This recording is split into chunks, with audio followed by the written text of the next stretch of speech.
You're listening to the Cantina Cast, your home for thought-provoking Star Wars talk.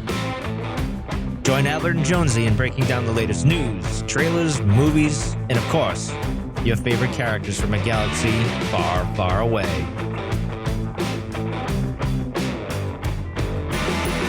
Hello, everyone, and welcome to the Cantina Cast. My name is Albert Padilla, and this is episode 380, Infested. It's an episode that I think has caused quite a bit of stir in the Star Wars community, and I think for the most part, we're starting to see a trend where people tend to fall on either two sides of the fence or two sides of the line, or however you want to talk about that. And we're going to get into a lot of the reasons why, and maybe provide a light of hope as to what to expect coming up here the rest of the season and in season 2. And speaking of A New Hope, please welcome to the show, as always, Mr. Jonesy. Jonesy, welcome. How are you, sir? Doing well, man. You had me on the edge of my seat that you were ever going to come on the air. I was like, come on. I was like, where is it? I've still got a lot of junk in the back of my throat and drainage. And no, that sounds disgusting. I shouldn't even be talking about that, but it's been like a week long. And so I felt like a cough was coming on. I didn't want to come on there and just be like, "Whoa, everybody." So I decided to just wait and let it pass.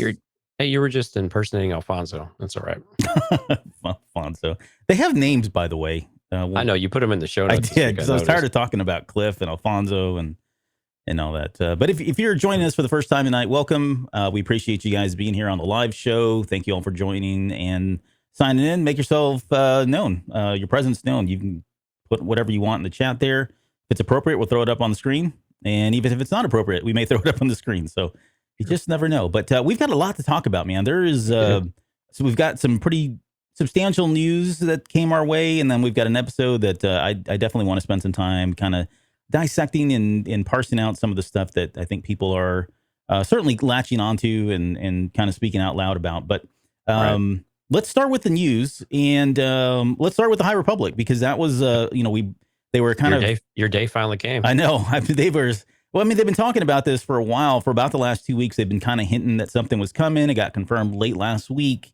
The official announcement went out, and then if you weren't available, if you didn't know, Friday they announced the next 4 titles for Wave 3 of Phase 1. And just quickly on these, we've got Fallen Star by Claudia Gray. That is the full-length sequel to The Rising Storm, right? This is the third major novel.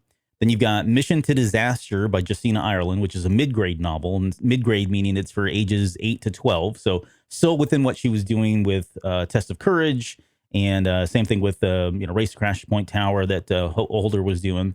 Then you've got Midnight Horizon by none other than Daniel Jose Older. And that is a young adult novel. So that's ages 13 to 18. And finally, which I know you're probably super excited about, but I have this, and I think everyone is, but I have The Storm by Charles Soule, and this is a Disney comic that is going to be 2 issues, about 30 pages long. So this is technically a 4-issue limited series kind of thing. Something like that. Yeah. And all of this hits starting in January of 2022, which seems like forever away. We've got a lot of Star Wars still to talk about between now and then. There's certainly a lot of things coming from the High Republic that we can talk about. But what are you most excited? I mean, obviously, Eye of the Storm. But what did you think about the announcement and some of the details? I mean, well, there weren't a lot of details. Let's be honest. But it was still pretty entertaining. I was pretty excited throughout, obviously. But how did you feel watching that? No, the same way. And Wave 3, this closed out Phase 1, right? So Phase 1 will be closed out, early mid next year, and we'll be on to the next stage, right? This is super exciting. I think it's really cool to see how many stories we're going to get, and just how structured they are, and the same authors just kind of getting reshuffled in the different ones. So we still get different aspects of their creative writing and the way that they tell stories. But it's really cool that we keep getting them mixing with the age groups, and that each of the stories has their own gravity and weight to them and importance to it. And I think that's a lot of fun. And Fallen Star is, of course, super interesting. And you and I were talking a little bit about this when the news came out of who is the Fallen Star at this point, right? And there's a handful of people you could throw out there, anywhere from Chancellor So to any number of a few Jedi, and so or even the Beacon itself. I mean, so there's a lot of things you could throw out there and really speculate on. And The authors are having a good old time with this, though. They just absolutely love the material and love each other, and it really comes across when they're in interviews. But they also like to toy with us just a little bit too. Yeah, for sure. But Eye of the Storm, yeah, Eye of the Storm. So that's Marquis Rowe, and once again, Charles Soule confirmed it's Marquis on. Regardless of what our good buddy Mark Thompson likes to say in the audiobooks, where he continues to say Marchion Rowe. Yeah. Which actually, he's not the only one though. So no, there's some diehard, like, I don't care what Mr. Soule says, I'm calling it Marchion. So right, yeah, they're probably calling him Charles Soule too at the same time. Well, that's me. I can't get his name right. Well, it's just your Midwestern stuff coming out. Yeah.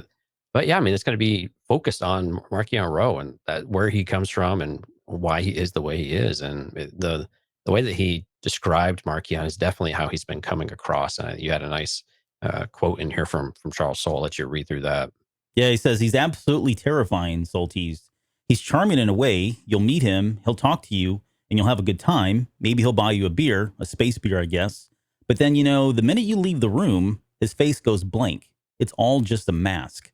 And it's just that, I mean, and that's exactly right. I mean, that's, if you've read the books and you've seen the character, it's almost, it's hard to peg him in terms of where he is or what he's like, outside of just unpredictable, right? He can be very charismatic. He can seem like he's thinking about you and hoping the best for you. And next thing you know, he's stabbing you and asking you, how does it feel, kind of thing. I mean, it's just bizarre, not to tease anything from the Rising Storm, but it's he is a very complicated character. He is I think Soule's done a great job so far with the character, and getting the backstory on this is going to be so prime, because we've had so many clues from the Santecas to his father and the different types of masks and how he came into power. I mean, all these come to question as the novel's going out without any answers.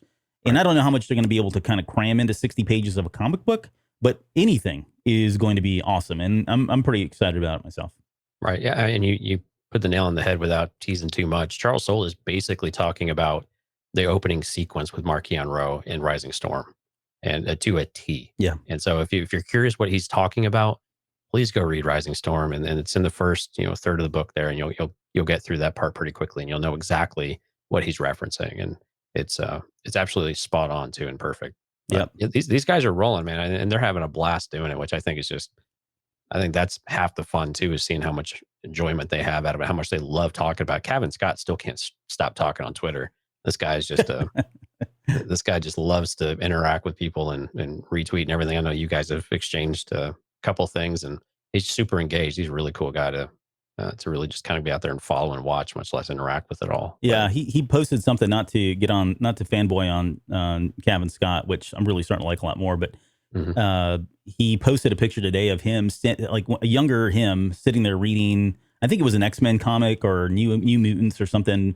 He's kind of lounging back in a chair, reading the comic book. On the left-hand side, there's a Castle Grayskull, which I thought you would appreciate. But yeah, I mean, that just kind of, I said, this pretty much speaks volumes in terms of, who he is, because you can tell this is really close to his chest, and he's enjoying what he's doing right now. You guys were talking G.I. Joe, I think. At one point or something. Well, that's a Tarek and Serret reference to G.I. Joe. And that'll be in the comic book. So I've already got the issue 2 for the Patreon members. I've got it recorded, and now all I'm doing is putting on the video stuff behind it. But I will get into what that is a little bit, and I will bring up the conversation I had with Kevin Scott in that video as well. So, but I do, before we move past this, I do want to just get your thoughts. I know you mentioned the Fallen Star. I'm kind of in the same boat. Like, too many times in Star Wars, the names of things have very multiple meanings. Sometimes 2, sometimes even 3 meanings, just depending on your certain point of view, right? And for the Fallen Star, I'm with you. Like, it does feel like the Fallen Star could be the Starlight Beacon. We talked about Starlight Beacons being destroyed. I think when we were doing Light of the Jedi or something, we were talking about that. I mean, because they're not around now, right? So at some point, these things have to go down. They are a big representation of what the High Republic is and what the Republic is during this era, the Jedi, all of that. They're very much a symbol and an idol, an icon of what that is. And whether it's Marquis Rowe or, the new presence of a Sith that's coming on very soon here, or the Drengir themselves, whatever, that is a big thing to kind of take down, right? So that could be very well the Fallen Star. But then for me, the first thing that came to mind was somebody like Avar Kriss. Like, if I had to make any of the characters right now based on what we know up until, well, even Out of the Shadows, which I know doesn't come out until Tuesday, right? If you take all the characters and what we know about all the characters, the one character you would think would just be impervious to being churned or falling would be Avar Kriss. Stellan Gios is probably in there as well. He's pretty close. He's pretty close. Yeah. I mean, especially with given what because we didn't get much of him in Light of the Jedi. And he's in some of the other later stuff, but that would be the one person that I would think would be the most obvious, only because it's hard to get there with her. Like, how do you even get to that point where you would be, she would fall? But like you said, there are a number of people. I didn't even think about Chance Rousseau. I think that's a great idea because there have been signs that she's maybe not all, what we think she is. And she's got contentious relationships too, right? Sure. And yeah. I think some of that can't be underscored, can't be. And her responsibility with Rising Storm. I mean, gosh, we got to talk about this soon so we can stop being so beating around the bush with it. But the decisions she made in Rising Storm are having lasting consequences now in the galaxy, and her, the way that people view her is different. Yeah, very different, in positive and negative ways. Sure, but yeah. Yeah, so. And she's okay. No, we're not going to talk about that. I know, but I want so hard though. I want to get your thought. Do you have any thoughts around the other title names, like Mission to Disaster? I mean, that could be anything really, but yeah. Well, and I think they're these exciting titles, right? Race to Crash Point Tower. They're very consistent with some of that is, and we've seen it too. Out of the Shadows, Into the Storm, or we've seen these concentrations and these themes, I guess, if you will, of these titles that seem to be streamlined a bit. So yeah, they're falling in line with that. But the other titles, I can't really put a whole lot. I love the title Midnight Horizon, though. I think that's just a cool title. That is a band that I used to follow in the 60s, and they are amazing. If you've ever had a chance. You weren't around in the 60s. I'm kidding. They're not a band either, but it does sound like a band. Like, ladies and gentlemen, please welcome Midnight Horizon. Yeah? No? Maybe? Yeah. Maybe. No, but that title sounds pretty. I think that's like my favorite sounding title. Although Fallen Star, I mean, I don't know, Claudia Gray, Fallen Star, Lost Star. She's all about the stars, right? But yeah, there's and then of course Eye of the Storm. But I mean, all these titles are pretty exciting. There's really not a whole lot more to say about them because they did not give us many details beyond just the titles themselves and when they would come out. I thought the Comic-Con video itself was about 30 minutes long. I thought it did a pretty good job of engaging anybody who was up to date or maybe just getting up to date. And even the people that weren't there, like that whole Charles Soule segment was all about, hey, if you're new to the High Republic, here's what to expect. I mean, they were asking some very basic questions that for us now it's just kind of general knowledge. But I thought it was good on them to at least acknowledge that there are still a lot of people who have not touched the High Republic, and they really need to at this point, especially with the Rising Storm coming out. And I thought he did a really good job of just kind of laying down the basics and selling here's why you should invest some time into this, or at least give it a chance beyond just one book too. Right. I mean, and this is our Star Wars for the next year or two. This is the primary. This is where it is. I mean, this is going to be the one thing that's consistent across what you're going to see every single month. New content coming out, whether it's a comic book or various books and things like that. This is it. So if you're into Star Wars and you don't want the gaps in the other things, picking up the books and all the other material is worth your time, and it's good. It's really good. It got off to kind of a I'll call it a slower start, but it was a good start. But it was just you had a lot to ramp up on, and we had talked extensively about Light of the Jedi and kind of what it took to get on board with everything. And but this is Star Wars for a while until some of the TV shows really develop and whatnot. And so I think this is where people hopefully will take the time and read a book or listen to a book. Yeah. Okay. So I want to talk about the the one that made a huge stir. And it continues to make a stir. And that's false advertising. And yes. Headlines. Yeah. I mean, it's just kind of gotten out of hand. So what we're talking about here is the San Diego Comic-Con commissioned piece of art that was done by Russell Walks, and he titled this piece called "Size Not Matters," and it's a picture of Grogu. Can we throw that up on the screen? I'm going to pull that up right now. Why don't you walk us through that, and I'll pull this up real quick here. Right. So it's a beautiful piece of artwork, by the way. So it's got Luke. It's young Luke. He's in his brown robes though, and Grogu's with them, and they're both using the Force. But Grogu has a paw, a hand, a claw. I don't know what it is. Hand up in the air. Looks like he is, assembling a lightsaber. He's got suspending a lightsaber in air, and then Luke has what appears to be a kyber crystal in front of him that is yellow. And man, just really sparks the imagination. But it has really, this has really gotten people excitable here, because they are saying that this is, it's a official Lucasfilm art, type of thing, and we don't see any proof to that quite yet. Well, it is. So it's an official piece of art. It's been commissioned by Lucasfilm for sale. And by the way, I did buy this. It's like $20. Okay. I bought a copy of it because I just wanted to frame it and throw it up. I thought it's a gorgeous piece of art. Amazing. But this is not uncommon, right? A lot of these big conventions, they do commission pieces and they sell them. And sometimes they could be things that, did this happen? Probably. Right. Or something thereof. Maybe he did. If we are to assume that Grogu ended up building a lightsaber, who's going to teach him? It's going to be Luke. Right. And were they posing for this moment? Who knows? It's very likely that this happened. The main takeaway here is that this is not uncommon for them to have artists go out and do these types of things, but they don't ever go anywhere. Right. This is just a piece of art. It is just something for them to sell for $19.99 plus free shipping, which was kind of cool. And get people like me to buy. But it is very cool looking. I just don't want anybody to see this and go, oh my gosh, they're signaling, season 3 of The Mandalorian, or they're signaling what's coming up next. Is it possible? Sure. But that's not what the intent of this poster was. It was just a really cool piece of fan art. And it was amazing. The fact that he's got a yellow crystal was awesome too, because I'm thinking, man, that they don't use enough of the yellow. We've talked about that extensively in the show. But yeah, it was it's a great piece of art. So again, $19.99. I forget where you go out and buy it, but go out and I think it's on the StarWars.com website if you want to go take a look at it. I might have to go do that, because that looks sharp. There is another one. They've got 2 of them out. So they did this one, and they had another guy, and I apologize for not having this one ready, but they did another one where it's I think it's Grogu and Mando, and he's holding the Darksaber.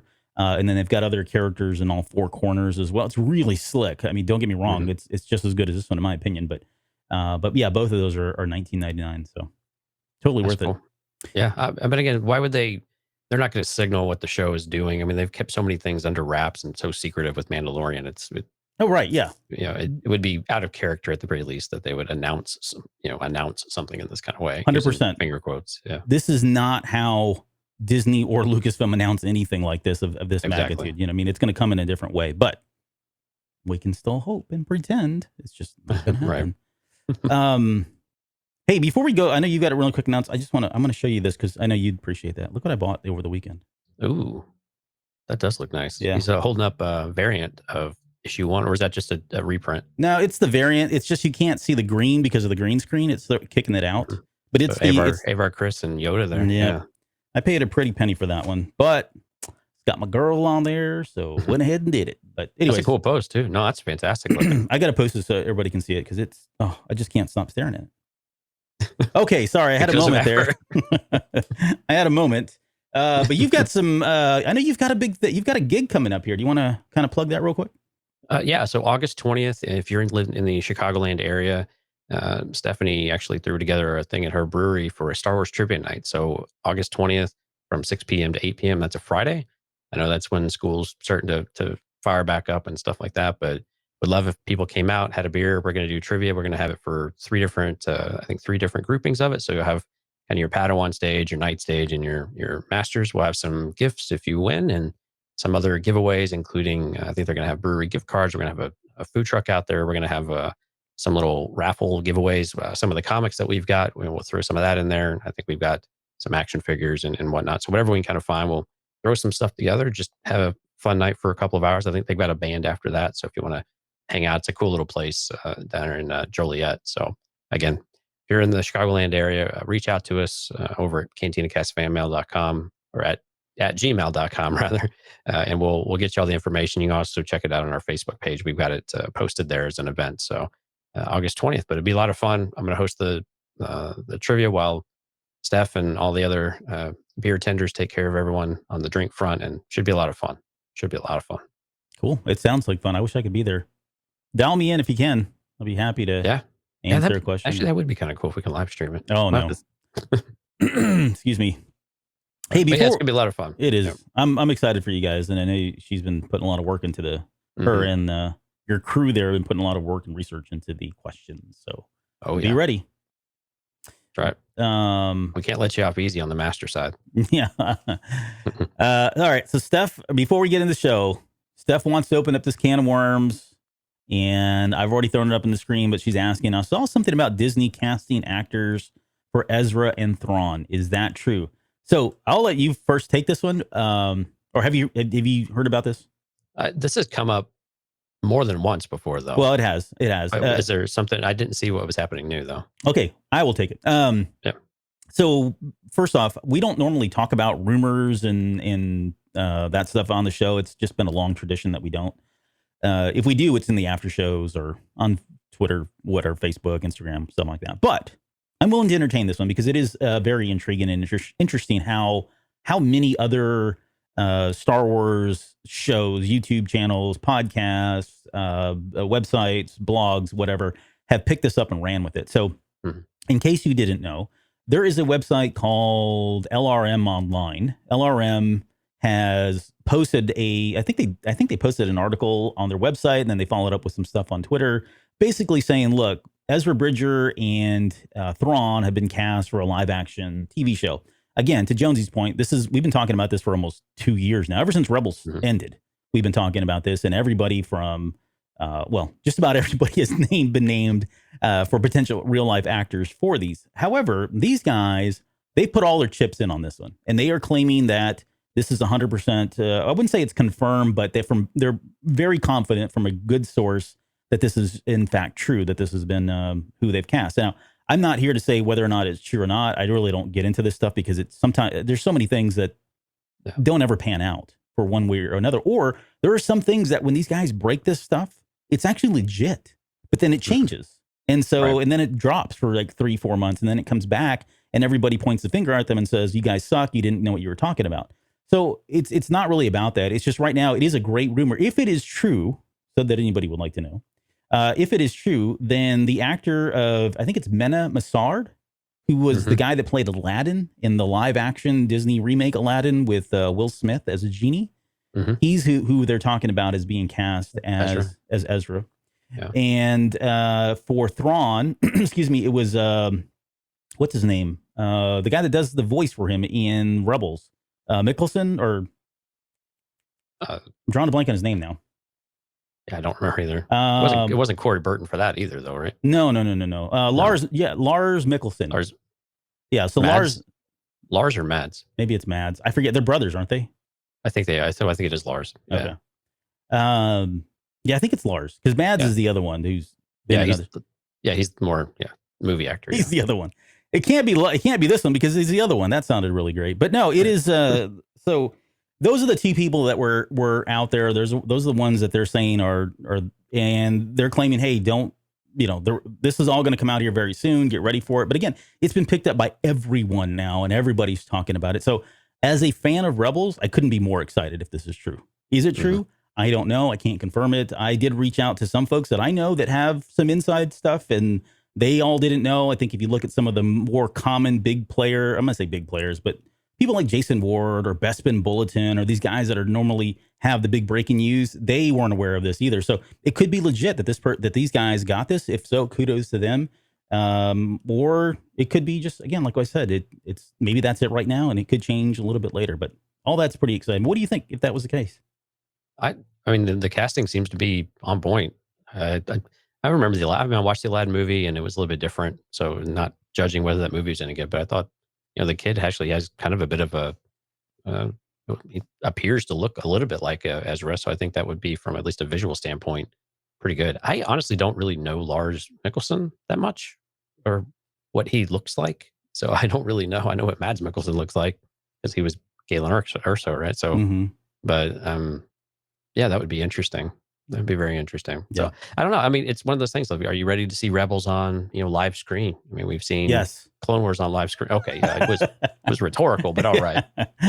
Sorry, I got excited there. No, but people love Rebels. I mean, you and I have I mean, we liked it. We have friends who are just absolutely on top of it, and they want more of it. And we all want to know what happened with Ezra and Thrawn, right? And where that went and where it's going. So we're ready for that story to resolve itself. But again, even if they cast this stuff, even if that is true, I mean, we're still years away from actually having something produced out of that Yeah, no, we are. visually. Yeah, Sure. It's probably at least 2 years out, I would imagine. I would think. Yeah, I would think. At a minimum. Yep. Speaking of Rebels, I know we haven't even talked about the dang episode yet. I actually made the kids watch the Purgle episodes from Rebels because, and I'll bring this up as we're talking about this episode here in a little bit here, but I had them go back and watch The Call from, I think it's season 2, if I'm not mistaken, with the Purgle, where they kind of introduced them there. And then I made them watch the final episode again. And when I put it on, they're like, really? We're going to see this again? I'm like, yes, shut up, sit down, watch. You're going to watch this again.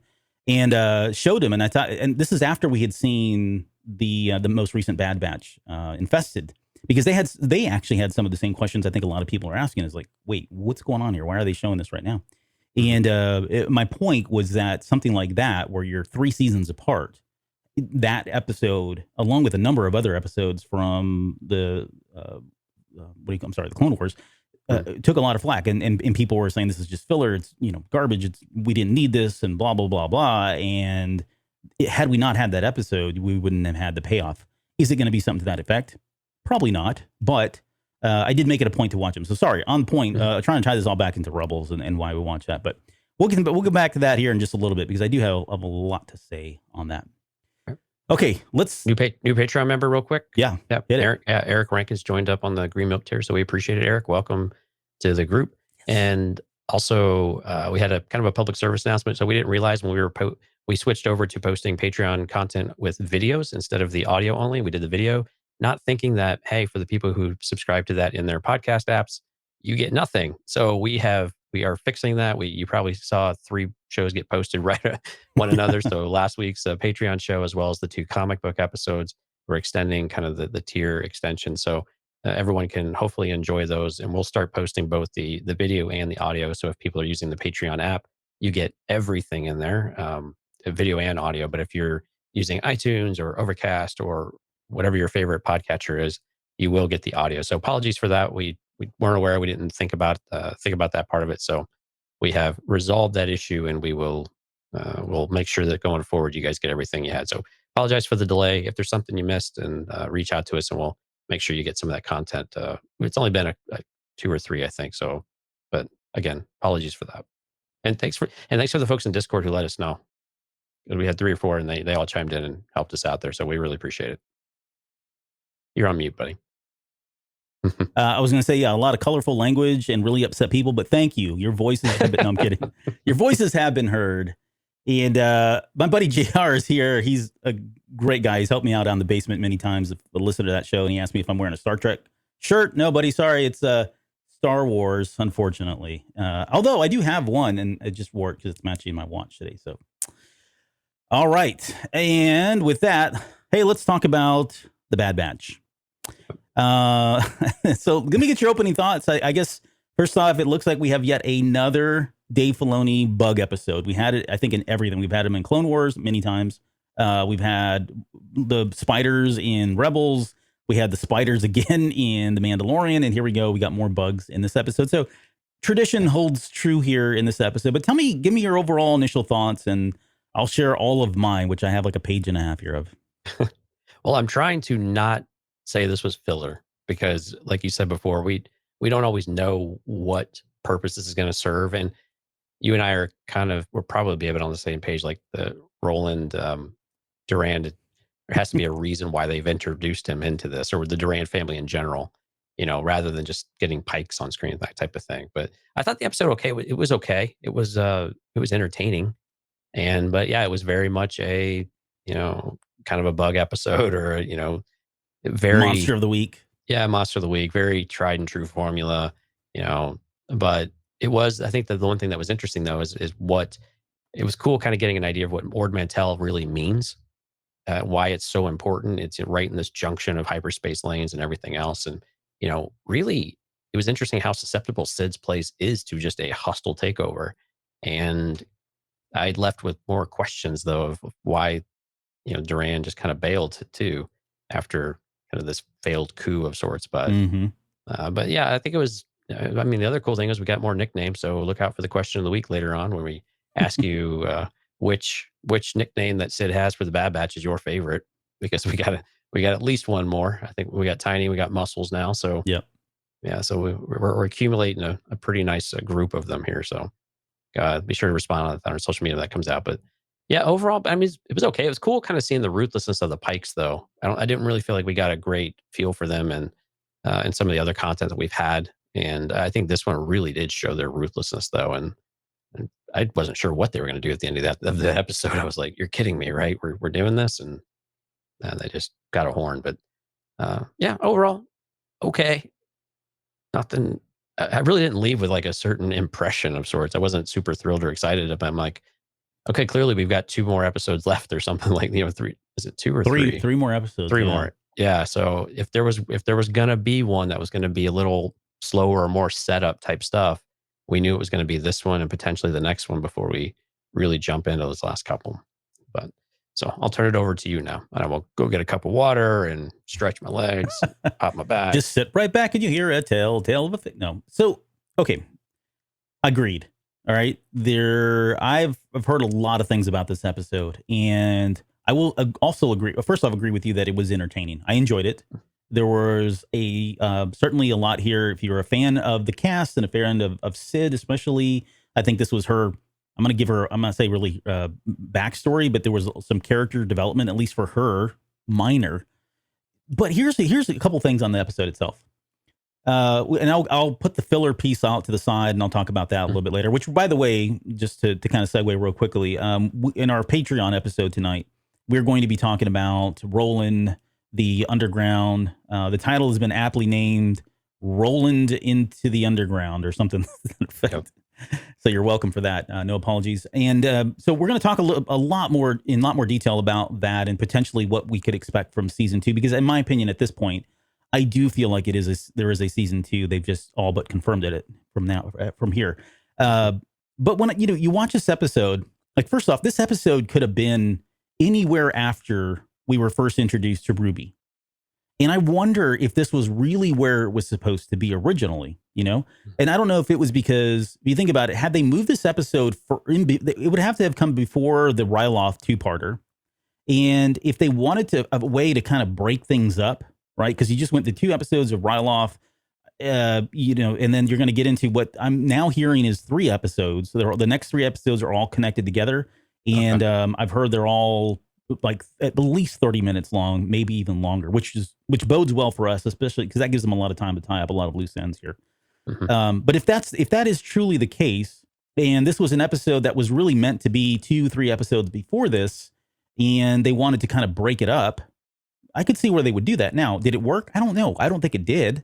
Sometimes they make good decisions. Sometimes they don't. I mean, it was just a bad decision, or maybe not a bad one, but just it could have been a better decision. But if you take this episode, like I said, you can move it anywhere. Like, there's no outside of the connection to Ruby. You don't even. It doesn't even make sense to me to some extent, because it opens with them talking about them coming off a mission, and they just had this whole Ryloth thing.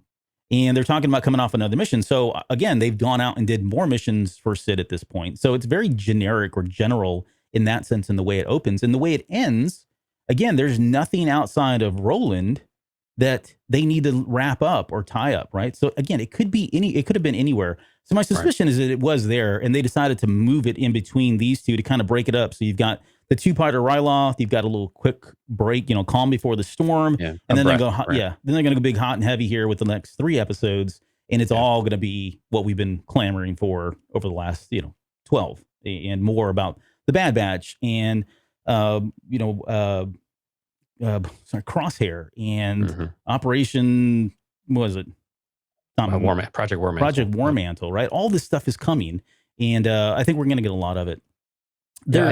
I agree with you. I think this is one of those things where you have that breath, and I think you're right. This could have only one sentence in there, I think, would say, okay, had to come a bit later, was everything I've done for you guys and that type of thing. So clearly they've built a bit of a history there, but yeah, it was a little disjointed though, them coming from another mission, and this has happened before. We've had a couple of episodes like this where they they land and come back, and we're like, oh, they're coming back from what we just saw in the previous episode. But no, there's been adventures in between already. But anyway, you were continuing on here. Yeah, I was going to say that. Oh, so going back to, I think this does signal a season 2.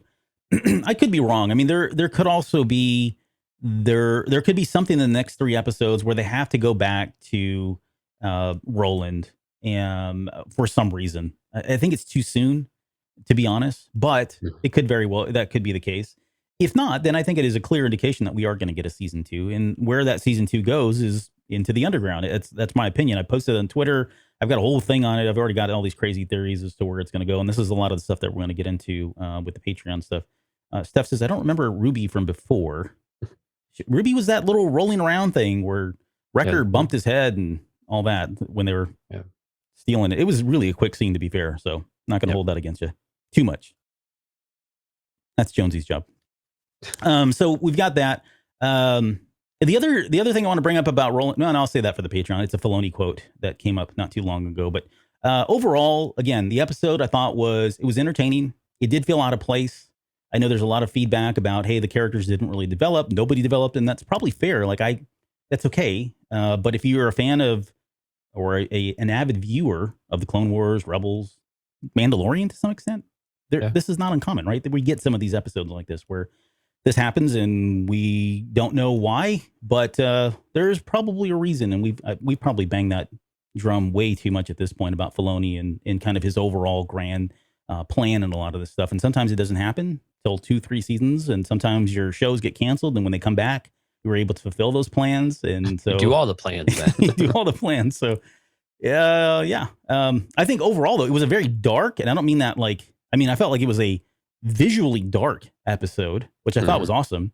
And if I'm just going to blanket some other cool stuff about it, again, the freaking animation was amazing in this. The lighting was off the charts. Dude, it was crazy. When they're in the dark, and I know this sounds like, I don't know, it may sound trivial, but it's very hard to find if you're a fan of computer graphic animation, being able to do the particle effects in the light, like when they're with the flashlight, torches, as we say in Star Wars, I guess. But when they've got the flashlights, torches, and you've got the light, just the way the shadows and everything plays around. I mean, it extends all the way throughout the entire scene in the caverns and when they're at. But then just the little particles of light and lint and everything else that's floating, you get to see all of that. I mean, they just did an amazing job with the animation. I forget, I think it was Rick Palis or one of the guys that's normally on here had said that, hey, he felt like this animation was getting even better. And yeah, I would agree. It seems like they have gotten, better and better using the tools that they use to animate this stuff. So that was one big takeaway that I thought was great, as well as the sound. This is like Ben Burt level type stuff that they're doing now with all the screeching and the eerie sounds and stuff. It's a very different experience for me as I'm watching on my iPad. And then when I throw these headphones on and I'm watching, I mean, it's a whole different experience. There's so much stuff that I'm missing. There's so many details in there. Even little clicks like when he, Wrecker bangs the flashlight against the the railing or whatever the car was. You get all sorts of just little details. It's fantastic. I love it when they do that type of thing, though. Yeah. So from a technical perspective, I think the show was top notch. I mean, this is about as good as it gets for animation right now, in my opinion. Yeah. But yeah, I mean, let's talk about it. I mean, there's still quite a bit in here to kind of discuss and dissect a little bit. Did it have lasting, is it going to have a lasting effect on this season? Probably not. But I think we'll look back on this, probably next year and talking about, oh, okay, that's why. Here's why we had Roland now. Yeah. Is this the first time we've had Roland Durant, or he's come up before? No. This is the first time we've ever had him. We've had the name. We've had the Durant name come up. We've had Durant. Rio Durant. I thought we heard the Durant family though before. No, I don't think so. I mean, I could be wrong. Star Wars is getting to the point where it's so big that it is kind of hard to keep track of all the characters when they kind of bump. Yeah, everything sounds familiar all of a sudden.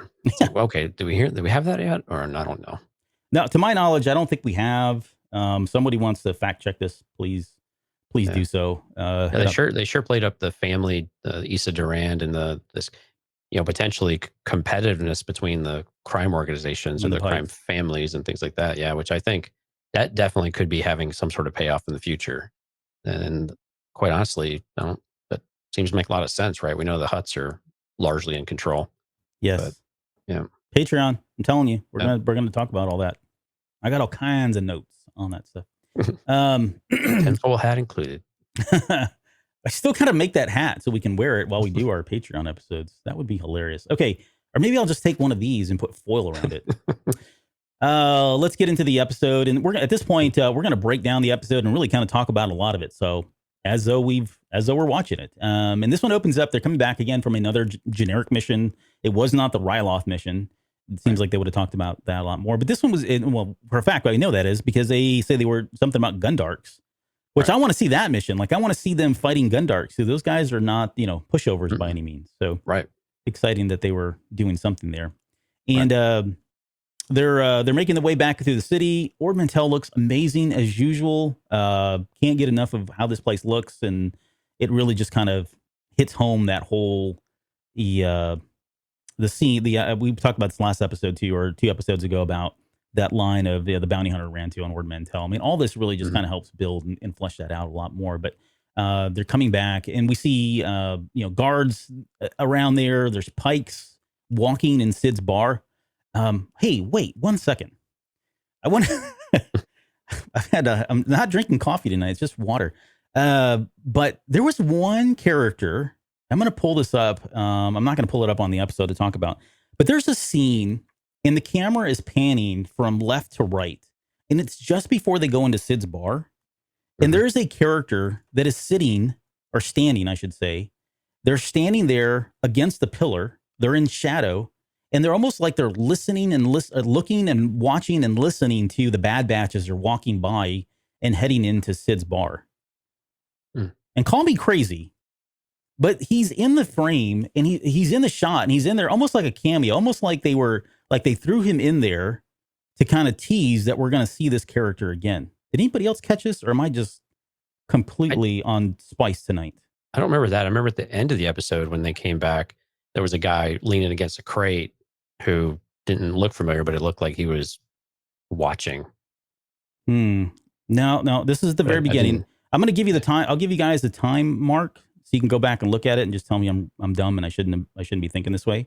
It is okay. Here it is. They're coming out of the ship. They're walking.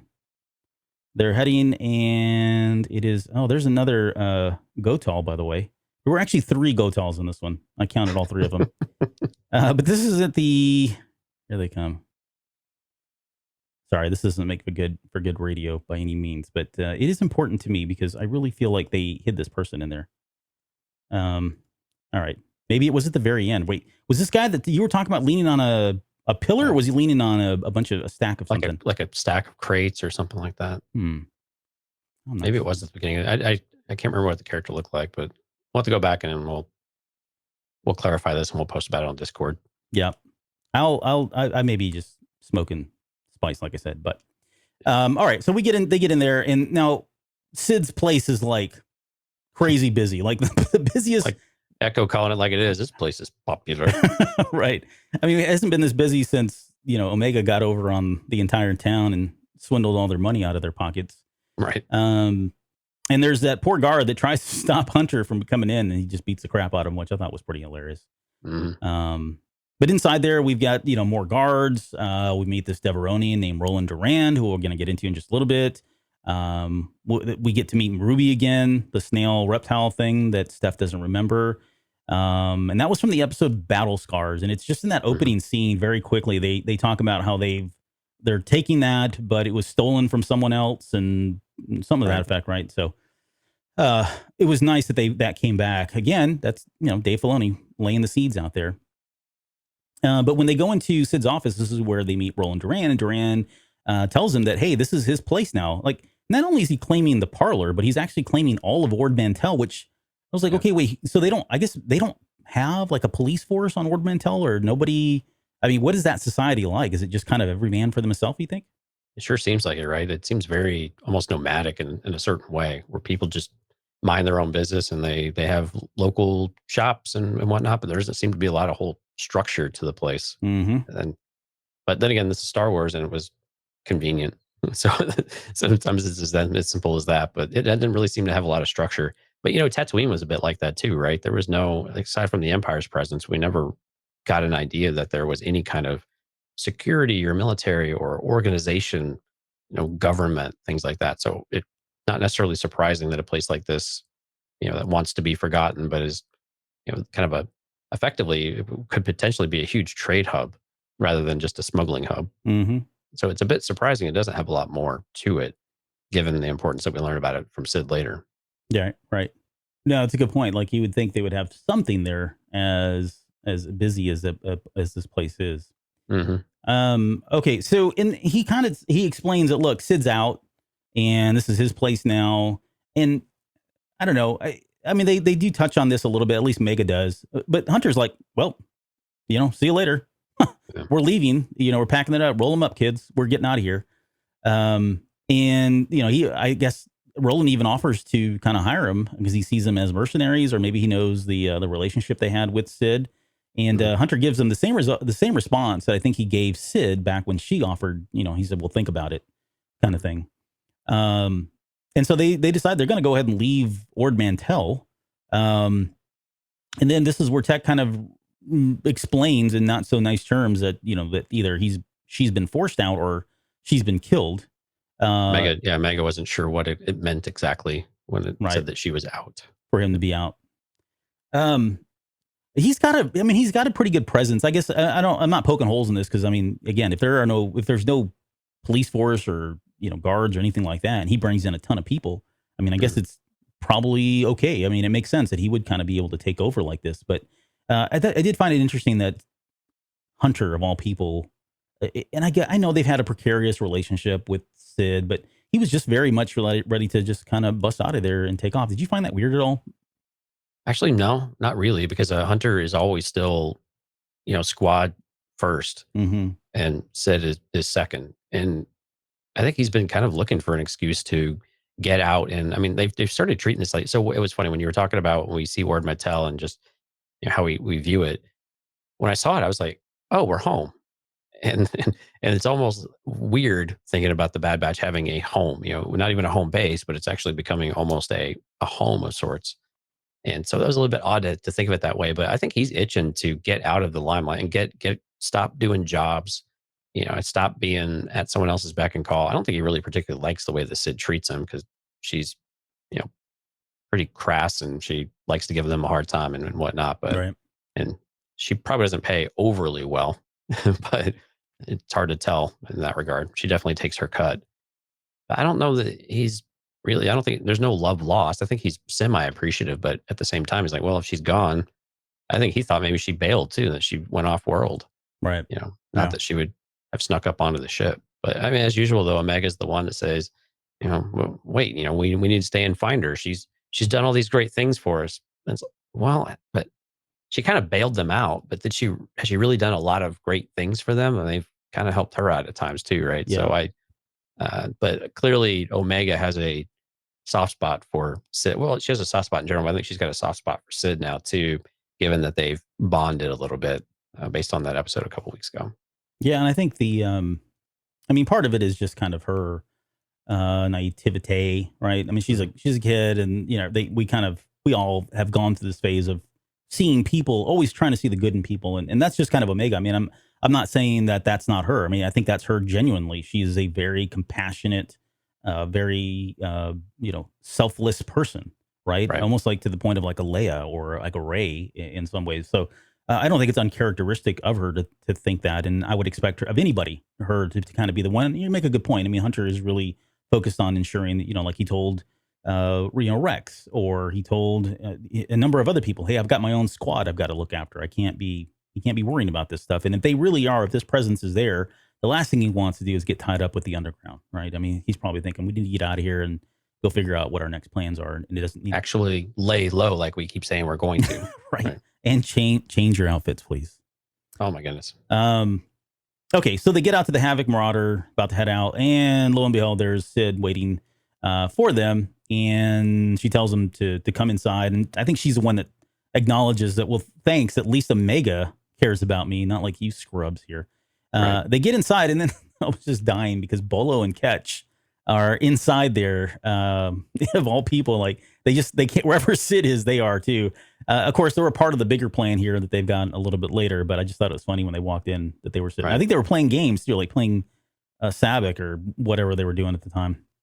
And so Sid kind of explains what's happened, right? Roland Duran's the son of this crime boss named Issa Durand, who I think we're going to see a lot of in season 2 as well. He's partnered with the Pikes, and he's taken over Ord Mantell because it is a galactic port city. They've got a lot of different ships coming and going. It's kind of a big harbor kind of thing, and it makes sense that he does that so that way he can have some influence over the way stuff is coming and going, and he can start taxing it. Whatever crime lords and drug dealers do in Right. Star Wars land there. It's medicinal. Oh, that's right. Well, Spice is medicinal. You forgot. it was. It never used to be. And then there was the whole thing in Solo with like, they were doing it for, it was spice mines, but they were there for the Calaxium. I don't know. Not Star Wars really. is confusing sometimes. It really is. And so she kind of like, she leverages the secret of knowing who they are to kind of get them to help, which kind of goes back to your point. It's like, okay, if I'm Hunter, I'm thinking, man, this, she's constantly holding this over our heads now and just using it to bait us to do things, right? It's extortion in the simplest form. But she's got a plan. She wants to get them to, she says Roland's going to be selling some of the spice that's stored in Sid's old back office. And the plan is to go in there, steal the spice. That way he's going to be, he's going to have to report to the Pikes. Come up, empty-handed when the Pikes show up. Yeah. And they don't tolerate no results like this. Right. No spice, no money, nothing. Right. And so that's the plan, is to steal all this, which I guess is fine. It makes sense. And they, of course, go along with it. Excuse me. And she mentions that they start walking through the city again. Oh, and I think that's the scene. Now that I just said all that, I think that's where the scene comes up. Enough about that. I'll bring that up a little bit later. But they make their way over to this hatch, and this hatch goes down into the old mining tunnels where they have these mining carts that are kind of located. And this is where I think the visuals are really great. Again, we talked about it being, it's very dark. There's a lot of blacks and that sort of thing. But if you turn the lights off, and maybe you shouldn't have to do that, there's a lot of eye candy here for me. Really is. This is a great scene. Yeah. Art and everything else. I don't really have anything else to say, but it's just great. I did pause it and just looked at it for a little while today. Right. So the plan is to go take these mine carts, go under Ord Mantell, at least out to the city, then go through the underground of Ord Mantell and come up in Sid's back office area, take the spice and get out of there. Tech, he offers to repair the carts, and she's like, no, we can't repair the carts because they got to be, it's stealthy. And she's like, makes a comment about them being pretty good at that, or they should be good at that. She calls it a stealth mission at that point. And that they have to do these manually. And then from this point on, it is very, like, for me, I was getting shades of like Temple of Doom, whether, the mine carts, I was like, oh boy, this is gonna be great. We're gonna have like a mine cart race kind of thing, as we had in that movie. And we didn't really have something to that extent. There was one there, which I thought was great. And so, everything's pretty straightforward. They're kind of going to the mines, and they come up on that first door. And this is where she tells them that, from this point on, it's this cave has been closed up because of the infestation problem, and that they have to be really quiet as they're kind of going through this section here. And I thought they did a good job of building up the suspense here. Mm-hmm. I don't know, and I don't want to jump ahead, but I just want to get your quick thoughts on the bugs, because I get it. They were annoying. They showed that they could lift people up, and you had the risk of falling down, but I never even I don't know that I got to see them. Like, I couldn't tell you what they look like. I tried to, so when I was doing the artwork for the show this week, I was trying to get a shot of one, because Hunter has one right up on him and there's light, but they're really difficult. I think the best look we actually get at them is when Tech has it on his pad. But they're quite large though. They're probably about half to 2/3 the size of a person. So they're quite large, because they were able to knock over the rail cars and knock them off their tracks when they were, like you were saying, when they came back and chased them. But I agree with you. The suspense on this was good, especially when Wrecker drops the torch, down of course, with the beautiful graphics as it kind of goes down there, the animation. But it was just the ability for him to, I don't know, all those sounds, and then for it not to happen. Of course, we knew it was going to happen on the way back, but that the suspense was there. I mean, they did a really good job of building that up, and I think setting the scene like that, the way they had it, was really well done. So you're gonna call it a torch now? Yep, I'm gonna call it torch now too. I'm gonna ask Kevin Scott. He's gonna tell you it's a torch. Oh, he's too. gonna tell you it's a torch. Yeah. I'll get that out on Twitter here soon. I thought I agreed on all of those points. I mean, the lighting, the shrieking noises you could hear there. When he dropped the flashlight, there was it was 100% like Lord of the Rings. Like, it was right out of Tolkien, and it was short of fool of a took. And Gandalf saying that when that thing fell over, that was kind of in there, and I got to think that was probably an homage to that particular scene. But anyway, so they make their way through that. I did feel like, I don't know, like I would have wanted the bugs to come out there because there was enough tension built up. I don't mind that they did come back later, like it was on the return that we got to see them, because that certainly played into the whole chase sequence and all of that. So I didn't mind it so much, but I did feel like it was almost like Jurassic Park, right? Like when they first introduced the T-Rex and they get there and they're building it up, and we'd all seen the trailer already. And that first time they come up on it and it doesn't come out and they kind of keep going, you're like, oh, well, that was anticlimactic. But it paid off, of course, later on, because we got the scene that we got. All right. That wasn't in the show notes. I just thought about that right now. They make their way up into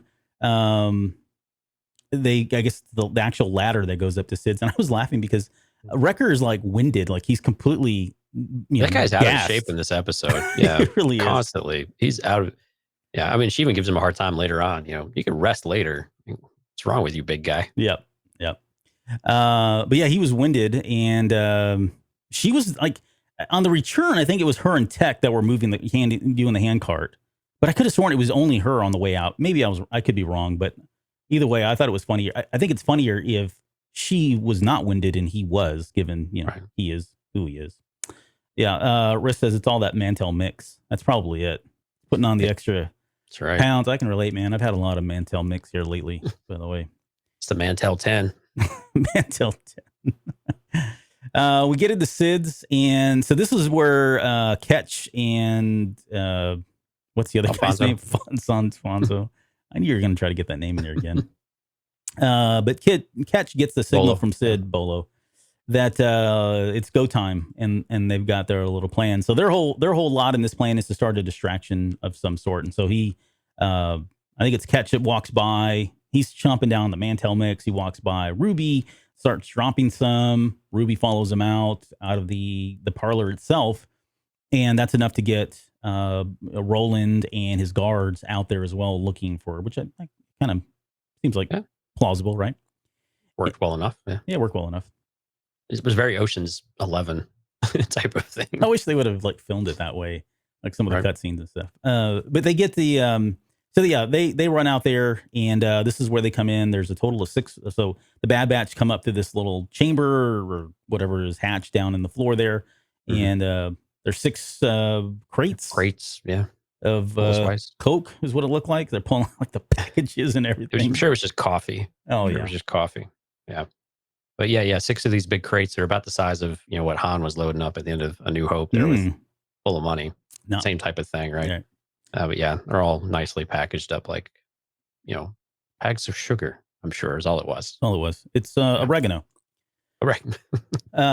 Italian mix. Yep. And we got to see Echo use his screwdriver arm again. Like, he saves the day, man. He was a hero. He was. He's like, I've got an idea. I'm going to jab my thing into the wall, and I'm going to lock the door. Yeah. So he does get to use it. Man, I wish they would do more with Echo. Like, with 3 episodes left, like, man, it feels like, okay. He's been like the, this sounds really harsh, but like the biggest disappointment that they've just not done as much with him. Yeah. Kind of sort of where we left him in Clone Wars. It's just really, really disappointing. Really disappointing. It is. It is for me too. I'm trying not to think about it because at least he's there, right? And we get to see him. But I mean, you think about if you were to watch all of the Clone Wars episodes, back to back with Echo and that whole storyline, and then come into this, totally different. Yeah. Like night and day different. Yeah, I mean, this is like Rose all over again.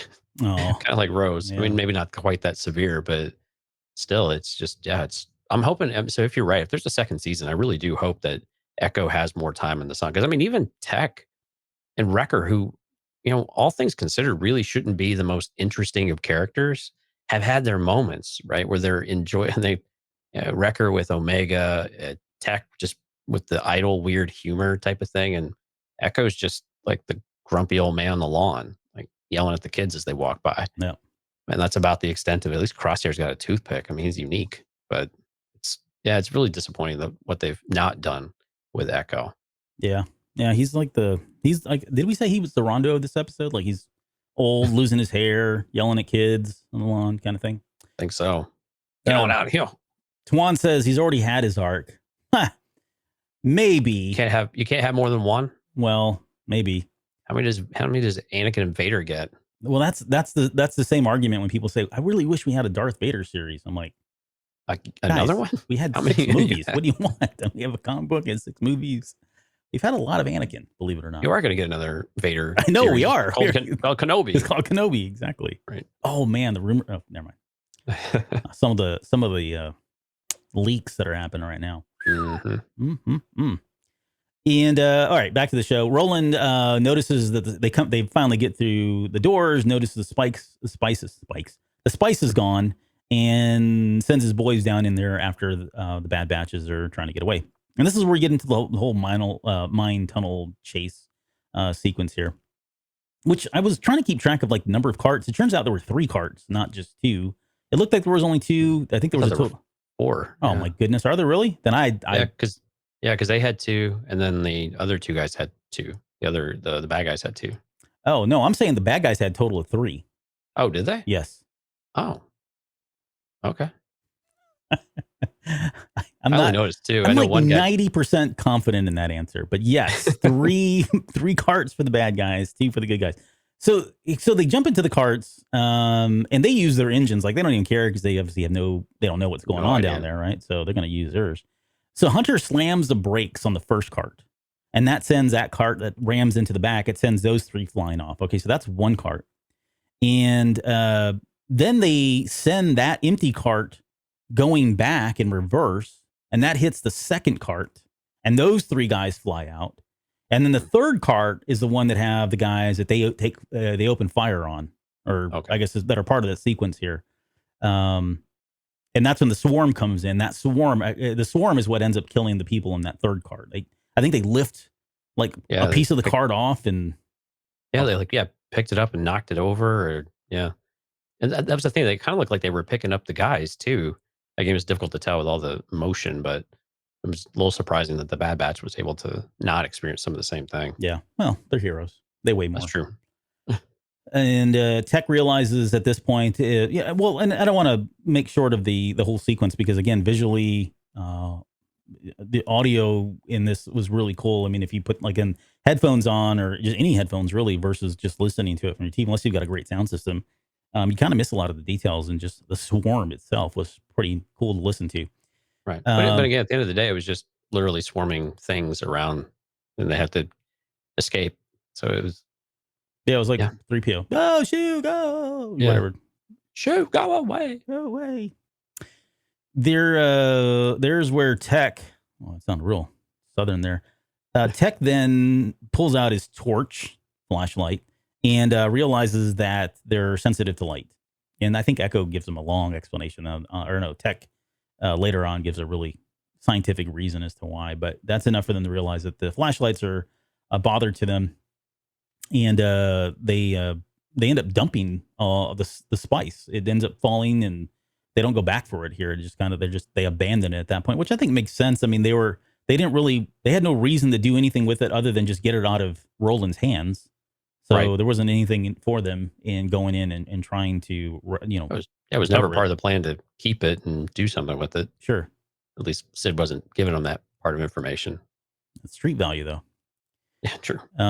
She's on the up and up. She doesn't do that kind of stuff. Oh, right. Wrecker, they finally get through, and that's where Wrecker kind of slams the lid shut and kind of closes up the infestation. So Yeah, with a nice green squirt. Yep. Delicious. It was really good. We get back to Sid's office, and Bolo and Ketch have been caught. They're being interrogated, and they totally rat her out. Like, they don't even Nope. try to put up anything. They're just like, yeah, no, man, she made us do this, and this is how she is, and we told you this is how she was. Not surprised though. Really? I don't know. I thought they were more. Ketch in particular. No, that guy's a coward. He is. Yeah, he just saving his own skin. We get the Pikes at this point, and I mean, I really like the animation on the Pikes. I've always have. Mm-hmm. We'll get into more on this on the Patreon too, but I mean, they're here for a very definitive reason outside of the story itself. But this is where they kind of roll up, and they're like, hey, they want their payment, and Roland says, hey, I'll get you the spice back. I just need some time. And they basically threaten him with his life at this point and saying, hey, you're not much use to us now. You don't have spice. You don't have the payment for it. So, what good are you? Exactly. And then, so Roland, the guards pull their blasters out. Once they feel threatened at that point, there's kind of a standoff there. And this is where I think this is a good part here. He says the Pikes then threaten Roland and his entire family with pain and death after Roland tells them to go back to Obadiah, right? He kind of says go back to Obadiah, which that was where we saw them in season 7 of the Clone Wars, where the Martez sisters went out there and visited them. And so I think at that point he realizes he's probably overstepped, or he's overstepping. He kind of lowers his blaster, and he gives up at that point. Now the Pikes they're pretty intimidating. Yeah, they're pretty intense. They are. And we'll get into some of that. I mean, just kind of the origins there a little bit of where they came from, and Star Wars Underground and 1313 and all that. This is a lot of carryover from George Lucas, just to kind of put a really big bow on it, which I really think this is why we're seeing them here. We saw them in season 7. This is why we're seeing them here. They are definitely signaling that there's going to be more here later down the road. Right. We get back to the streets of Ord Mantell, and Sid and the Bad Batch are heading back to Sid's office. And I think this is the part where that scene's at. There was just a bunch of bodies on the ground in this one. I know. Well, it's like they wiped everybody out. Like Sid's group killed, or not Sid, Roland, or sorry, the Pikes. The Pikes. Yeah, I mean, they went and just murdered all of. I'm assuming they're all dead. They may not be. Yeah, I couldn't tell if it was a ruse or if they were actually taken out. Yeah. But regardless, if she was feeling pretty good about herself, that see, problem. This is even better than I expected. Yeah, basically. I know, and that was like that comment of hers was. Yeah, Omega's totally cool with all this, I guess. Yeah, I don't know. Well, I guess you didn't see that. Yeah, I don't know. Where was Omega this entire time? Oh no, she was with them. Yeah, we haven't got to that part yet. Yeah, she was with them. Yeah. By the way, I'm looking at it right now. It's at the 15-minute, 44-second mark. If you go to 15:44, there is a guy that is standing there. He's in the shadows. He's front and center, like he's in front of the Bad Batch as they're walking by, and he's like listening and kind of like trying to hide himself from them. I'm telling you. And he's got a very unique look. He doesn't look like, like the models that you see of all the characters are always walking in the background. It's the same, and believe it or not, they just recycle these characters because they're ambience, right? You don't really pay attention to them unless you're like me. But those guys, he's not one of these. Like, he has a very unique outfit on. So it could be nothing. It could just be decided to spend the time. Yeah, 15:44. That's your mark. Please tell me if I'm crazy. And I've had it in the notes. Dang it, Jonesy, when you it's 15:44. Okay, so they're heading back in there, and this is made the comment about this is better than expected, and this is where the Pikes and Roland are coming out. And, they get this whole confrontation about the spice, and Sid denies that, to the Pike leader that, hey, we don't have this spice at all. And I don't know what you're kind of talking about here. And the leader says, well, I'm just going to kill you all, basically. Right. And it was really cool because in that moment, Hunter steps in front of Omega. If you're paying attention, he steps right in front of her to kind of protect her. It's kind of a natural instinct kind of thing. Right. And, get behind me type of thing. Same thing with Cad Bane. Yeah, that's right. He did the same thing there too. So I like that they're being consistent there for sure. But so this is, I don't know. This is where I was just kind of like, really, they would go through with this? Maybe they didn't have a choice. I guess they don't. But the the Pike says, "Hey, the child's going to stay here until you bring me back my spice." It's kind of like I don't know. I mean, I guess they didn't have really, again, any other choice, but I wouldn't have trusted the Pikes at all. I mean, these guys are really bad. I mean, like they're making them out to be the bad of the bad and some really terrible people. So what's to say that they would have not killed her or done that? But I mean, they didn't. I mean, they seem to be honorable, at least from that regard. Yeah, and then for Sid to kind of stick up for them in that kind of way just seemed very odd. That she was going to be the one to negotiate, and that they're going to be, Omega's going to be fine. Really, you sure about that? Mm-hmm. Because I'm with you. I wouldn't trust them as far as their little, whatever they were hanging off the bottom of their face would go. Things are so weird to look at. I mean, they're great, but they're weird. They are weird looking. Their little teeny tiny faces. Mm-hmm. Also, by the way, when they pull their blasters out, Tech's a lefty. Yeah. Are you left-handed? No. Semi-ambidextrous, but no. Oh, well, excuse me, sir. They're no, so he's a left-hander, and then I put in here that Echo is a left-hander too. Not by choice. He was right-handed, but he had a little accident. Now he's left-handed. That's right. You learn a lot if you. I'm telling you, they need to give him like a blaster attachment. That'd be awesome. Yeah. So this is where Sid says, "I'll handle it," like you said. I don't know that she was the right person. It was a funny scene where she's like, "If I may," or something like that. Right. That was good. It was kind of cute. So the new plan here is they're going to return the spice, and she trusts the Pikes enough with Omega, but they need to go back and get the spice at this point. And she makes a comment about, "Hey, look, I got the kid into this mess, and I'm the one to kind of get her out," which I think was great. Like, this makes sense to me. Omega has shown her time and time. I mean, they have a relationship. They've established that they have a relationship because of the time they spent together. But then you've got, Omega being the only person sticking up for Sid, and this is kind of an opportunity for her to return that. I think it does more than that, though, at the end of this episode. Well, we'll get to that here in a little bit, but I think it does more than that going forward. I think the relationship between the Bad Batch and Sid are very different from this point on, if Sid continues to be a part of this season. Yeah, we keep thinking that the relationship's going to, grow into something, but it just keeps not. And I think I'm okay with that. I think for Sid, it makes a lot of sense to continue to not depend on really anybody else. They're all just hired hands and not get too close to anybody. But it was telling, though, that she felt responsible for Omega and wasn't going to just turn her back on her. And, that she did have, I don't know if I'd call it a soft spot, but she actually knew what was right to do for the kid. Yep.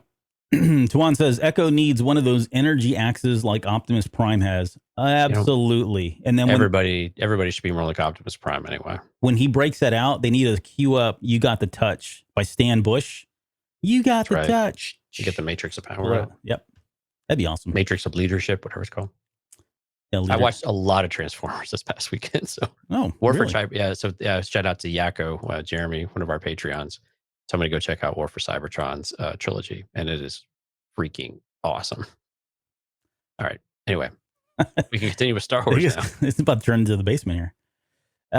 Excuse me. I knew where I was at this point. So Tech comes out and he's like explaining the Earlings is what they're called. Mm-hmm. That they're nocturnal and sensitive to light. And again, he uses some real scientific jargon here about why that is. Or why they're called that. This is where they get back in there and they get into the ship. Sorry, they get into Havoc Marauder and they fly out to the place. And I thought they were going to go back into the mines and all that, but they like buckle up and gear up to head down into the mines by rappelling, which I thought was awesome because this was really cool. Like, we don't get to see enough rappelling, in my opinion, in Star Wars. But not only did we get spelunking, yeah. Not only did we get to see it, but it was Wrecker and, of all people, Sid. And we called this a long time ago. I think back in the, right when she pulled the bow out for Omega, when she grabbed that bow and fired some shots off, we're like, okay, she's seen some stuff, right? She's not a helpless bartender. She's been in wars. She's probably knows a lot of things. I think we joked that she was kind of like a Maz Kanata, only not as creepy. But yeah, I think she definitely proved herself here that she's had some experience and seen quite a bit of war in her time, which I think is interesting in itself. But I thought it was cool that she and Wrecker were able to kind of rappel down there to go pick up and retrieve the Well, and that spice she was crates. and that she was the one to go down and do it too, I think was pretty telling. She just didn't tell them to go out there and do it. You know, it's good. I like it when people get their hands dirty, especially when she's kind of the cause of all this, or this part of it at the very least. Yeah. And that is the same guy, by the way. So I did refamiliarize myself with that scene. That is the guy I was talking about, just leaning back. Mm-hmm. But it's not in the bar; it's outside the bar. Yeah, it is outside the bar. Yeah, Yeah. but yeah, it's very odd. Yeah, kind of a reddish skin person. Dale says that's the jeans guy from the Mandalorian. He's back. He was also the one holding the boom arm that got in the scene, got fired. Now he's hanging out in Oriental. Yeah, he says it's going to be edited out tomorrow. He's probably already been edited out. So, yeah, no, I there's something about him. I don't know what it is. Okay. Yeah, so they attach the spice crates. They kind of give a little tug on the rope to let them know that it's time to pull them up, and they start pulling them up. And again, visuals here and all that. This is where you really get to see the particles kind of floating around the light and all. We quickly go back over to Sid's parlor, and this is where we see Omega and Roland are bound. They're waiting there.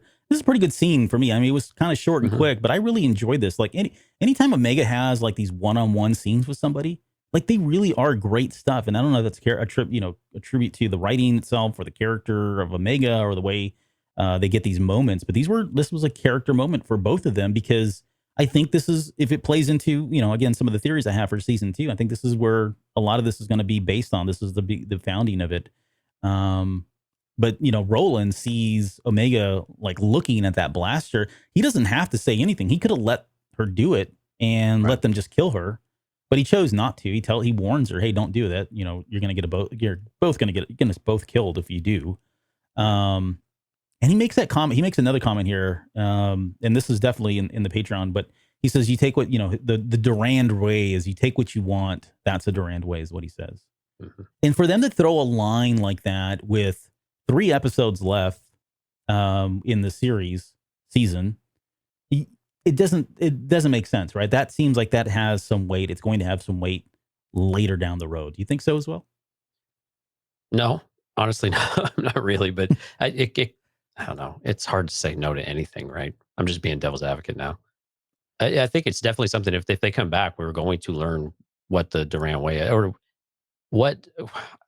I think it's more like, what does Issa Durand actually, like? Who is she, and what does she represent, and like what is the family's power and play and everything, right? I think that's kind of the carrot in all of this that would be interesting to see, is that if we do get to revisit them, actually see what the influence of this family is, because the Pikes sure don't seem to be overly concerned with the Durand family, but Roland seems to think very highly of it. But again, there seems to be some, mother-son issues here too, and trying to prove himself to the family, and she seems to be a bit ruthless. So I think they tease that pretty well, though. And again, he was just really defeated, though, too, in that I think he know if Omega took the gun that he would likely get killed too, and he was not quite ready to die, although he was more or less giving up.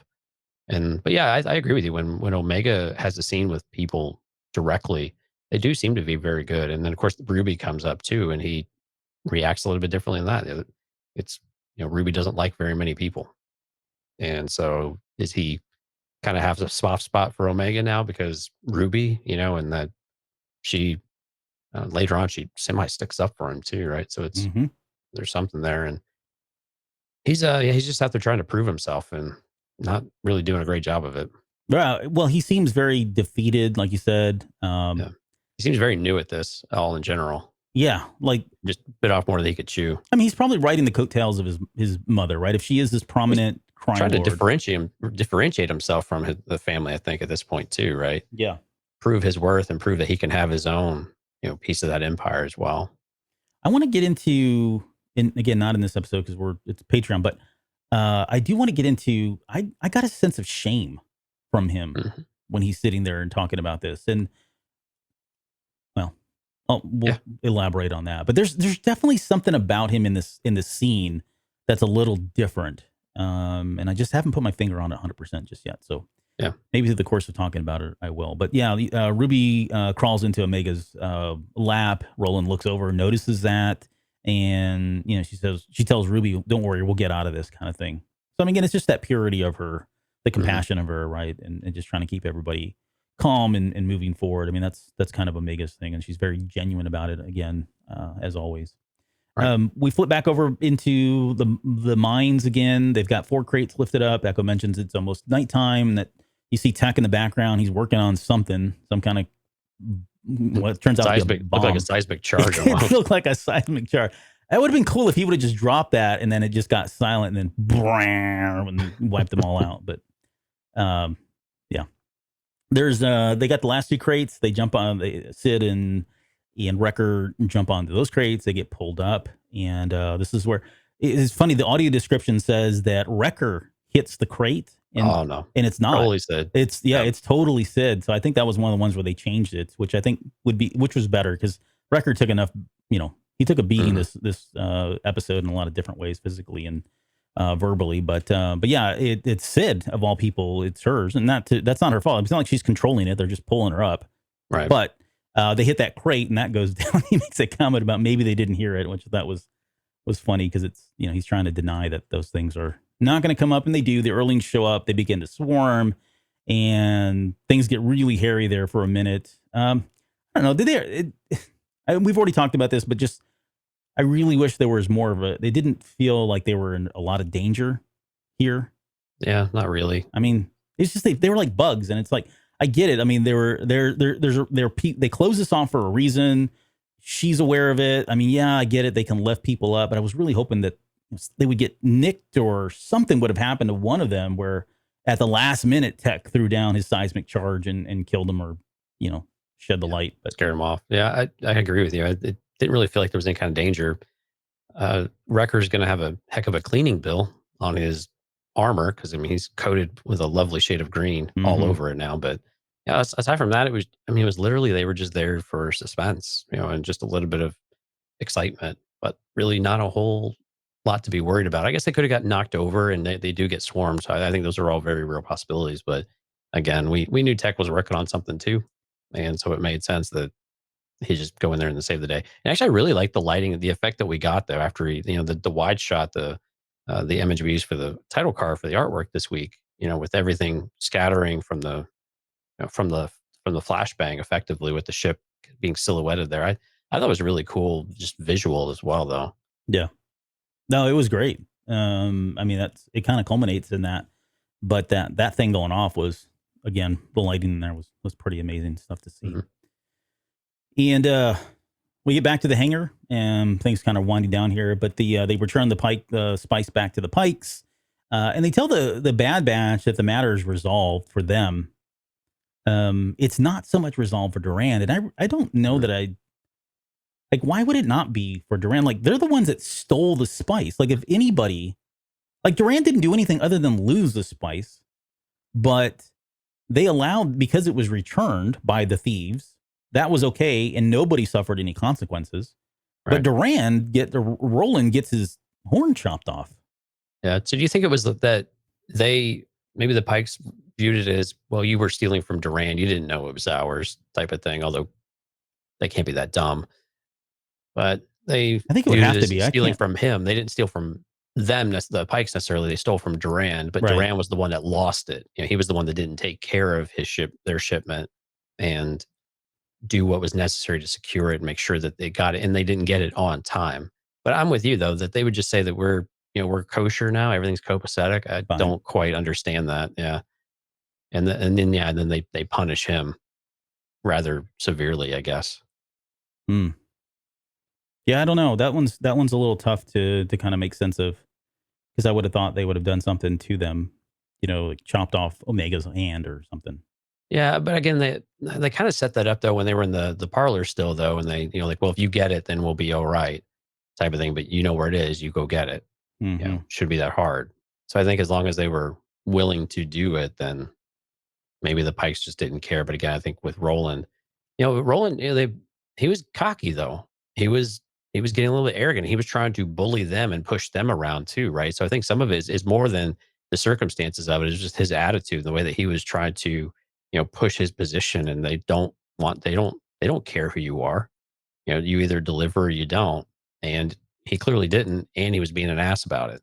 And so I think that was important for them to make a statement as to who they're messing with, who he's messing with, and who he's really talking to, and probably need to have a little more respect for the Pikes. Yeah, I that I can get on board with that. Best I got. There's when they put his head down there on the crate, Mega screams out, "Don't! He made a mistake. That's all." Of course, she's trying to defend everybody here. She doesn't want to see anybody really fight if they can help it. But I think Sid's line was probably more interesting to me because it does speak to what you said earlier about are the Durant, who are they, right? And at least in Sid's mind, she says, "Hey, kill him, and you'll be starting a war with Issa Durand." Yeah. For her to make a statement like that, she may know something. She does. She knows something about the Durands themselves and what they're capable of, or at least the potential that they have. And I think that's enough between that, the line about, my mother and taking what you want, that kind of thing. It does feel like they're kind of putting the pieces in place to kind of set something a little bit later with them. But they say, we don't accept bad deals. And this is where they cut off Roland's right horn, which seems to be like this mark of shame. Like we've got so many characters like that in Star Wars of the Deveronians that are missing horns, which I don't know, maybe they're not very strong or what, but we got Vijago, I think he's got a horn missing. We got him. What's his face from Mandalorian? Was his 2 horns missing? No, he had his. I'm thinking of Hellboy. Right, yeah. What was his name? Start with a B. Blurg, Blarg, Lorg, Berg. Berg. There we go. Berg.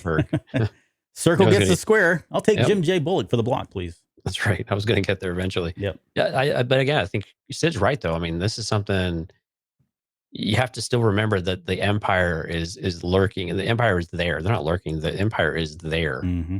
And these organizations are trying to not only feel their way through it, but they're still trying to be productive. And the Empire is already making that more difficult, I'm sure. And so for them to then start turning on one another and to start a crime family war of sorts, both are super prideful, so they probably don't care to a certain extent. But given that the bringing attention to themselves from the Empire is probably not the thing that they want at all right now, and they just have to kind of check that a bit. But yeah, bad blood is there now, and but the fact that they kind of let Sid off the hook for some of this stuff is a bit surprising. And then that Durand just kind of bails too, like just turns tail and goes home type of thing is very strange to me. Yeah, I don't know what he's leaving. I mean, this has gone horribly wrong for him, right? Mm-hmm. I mean, he I lost think that's the point. The point with shame and everything, I think, this is where you very much, I think, falls into that. Sorry to interrupt. No, you're right. I mean, there's a lot of shame here, even more than before, because insult to injury. They tell him the last thing they say to Roland is, it would be wise for our paths not to cross again. I think they're foreshadowing that. I mean, I think their paths are going to cross again. I think they have started a war, a syndicate war.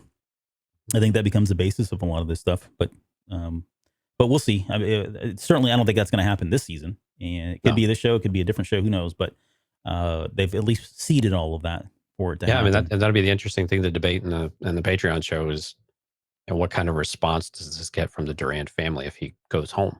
Mm-hmm. Which presumably that's where he's going back to mom. Yep, Mom, they hurt me.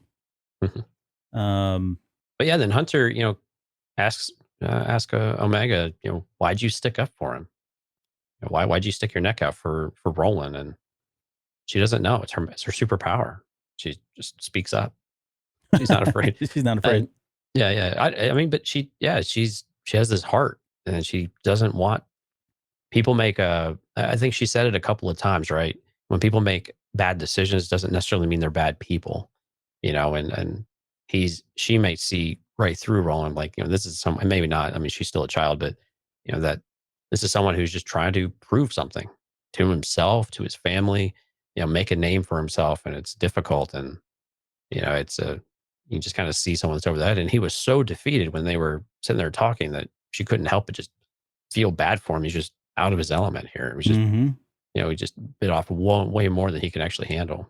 And she doesn't want to see people killed or hurt, I guess, in that way. And of course, they acted like they were going to behead him, of course, right?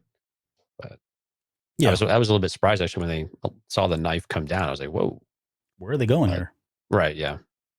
Yeah. I mean, she does says when, why did you help him? She says, I don't know. Ruby likes him. Maybe he's not all bad. I don't think he's all bad. And again, I know I keep saying this, but I want to get into that in the Patreon episode and talk about Roland Durand and just kind of where he is. Cause like, he had an entire city under his control, a very prominent city in Ord Mantell now, right? Given where it stands, he had that under his control. He lost it. He had not only that, he's now got potentially a war that started with the Pikes. He's got to go tell his mom, explain what that's about. He's missing a horn, so he's been shamed in that way. I mean, it's almost like the Scarlet Letter in a lot of ways, right? He's got to walk around for life like this with only one horn. Maybe there's a prosthetic horn that he can buy. But they did it. They did it for Echo. Why can't he do one? Well, maybe they'll just give him a screwdriver horn. Right. That rotate. But I mean, you did hear it wasn't resignation though. It was just awareness that, losing that horn, that's a small price to pay for when things go bad, when they're in the business that they're in, and what the lifestyle that they have with this, with the family, presumably. Yeah, but take a pinky, take a toe. Why they take the horn? That's like, I mean, unless he's got a hood or a, trucker cap, everybody's going to see that all the time. I mean, I get it. No, I mean, all the more reason to do it, right? But, yeah, exactly. Yeah. But again, I mean, he at least is aware of it and just accepts it. And that, well, at least I survived to do this again, right? Mm-hmm. Yeah. I got another horn. So. Amber is touching on something that I have in my show notes. She says, wonder if Roland will come back and help out Omega at some point in the future as a result. And I think we talked about this at the very beginning of the episode, but I do believe that 100%. And like I said, I don't know if it's going to be this season. I mean, with 3 episodes left, all being tied together, at least 30 minutes long, there's a potential that they do pull in the Durands, and that's part of it. I don't know how they get there, but it's possible. I mean, that could happen this season. But if not, I think it's very likely that favor is going to be returned, and that line of maybe he's not all bad is definitely... I think Omega sees truly who he is. Maybe that's her special power. Maybe she has the ability to kind of see people who they are, kind of thing. But I do think that they're signaling that that's going to happen here at some point. I think it's very accurate as well. I think while he might not be a good guy, he might make the right decision or might make a good decision when it matters with regard to Omega. I completely agree with that. I think it's something that Amber's probably right on the money about when we get to that.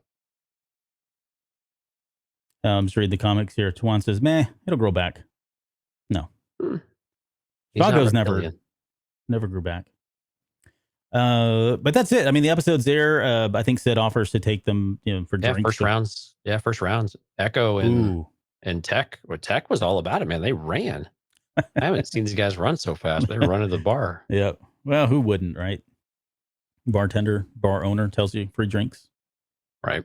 Unless you're Maz, there's probably a price to pay with those free drinks, especially if you're a Wookiee. So keep that in mind. Where's my boyfriend? Hey, my boyfriend. Creeper. Okay, final thoughts before we get out of here, I guess. Yeah, this is one of those episodes we're going to have to wait to see if there's any kind of, we'll call it a payoff, but any kind of other development that happens as a result of this, the callback, right? It's where the goodwill that Omega built with Duran, maybe with the Duran family as a result, maybe that means something. Also, I'm really curious of how Sid's parlor and all of that evolves or changes from here, because clearly she's susceptible, and how she's laying low from the Empire and stuff like that already is a bit surprising. And it just seems like she's now getting some attention as well. And I can't imagine that they're going to be able to stay hidden from Ord Mantell for very much longer. Mm-hmm. So we know Crosshair's on the hunt.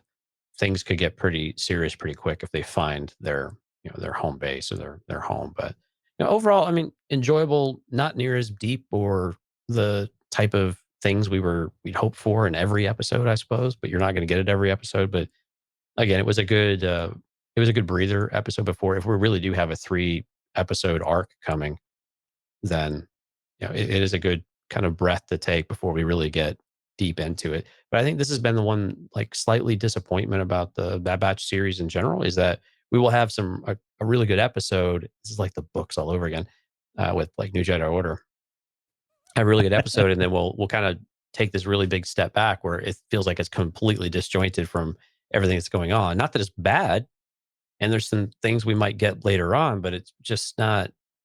It just feels like all of a sudden we just switched gears and we went to a lower gear, and we just kind of get this jerk motion. And then in an episode or two, then we kind of pick back up. What are you laughing about? Tech was thirsty.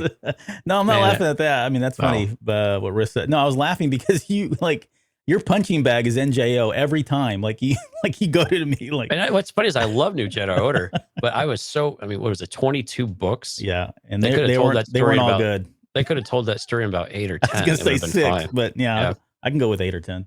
Right, way less than 22. But yeah, I do like Cole's comment on there. Tech was thirsty. Yeah, I don't know what for, but maybe he's got a thing for Sid. Oh, he means drinks. Never mind. Yeah. I think so. Yeah, I'm with you. I enjoyed the episode. It was. It did feel like a standalone episode, if you will. I hate to call it that. That's a great way to put it. I mean, I don't know if it really is, because it really felt like it was like the Battlescars part 2, right? It was up against Battlescars 2 or Battlescars. It felt like part 2 of that, but this episode could have landed anywhere in the series. It didn't have to be here, and I suspect that they did this to kind of break it up. You're coming off this 2 episode with Ryloth, going into a big 3-parter kind of thing. If that turns out to be true, they probably wanted to kind of just split things up. And this episode felt like, okay, we could move this anywhere we want to, and we need a breather. Just stick it here. Was it the right decision? I don't know. I think it depends on what you're looking for. If you're looking for a comprehensive story where week after week, everything is directly connected and you need to have everything wrapped up within, one season or within an arc and all of that, then I think you're going to be disappointed. And you probably have been disappointed with a lot of, not just this, but with Rebels and Clone Wars and Resistance and The Mandalorian, because this is just the way Dave Filoni television works. And it's how episodic television works. Exactly. In general. No, you're 100% right. Yeah. That's right. That's exactly how it works.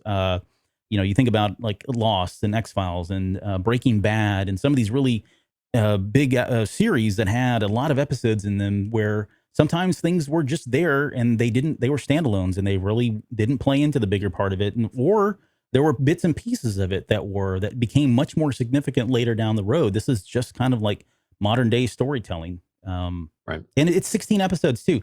If it was like 8 episodes and this was in there, I would have been like, whoa, this is a waste.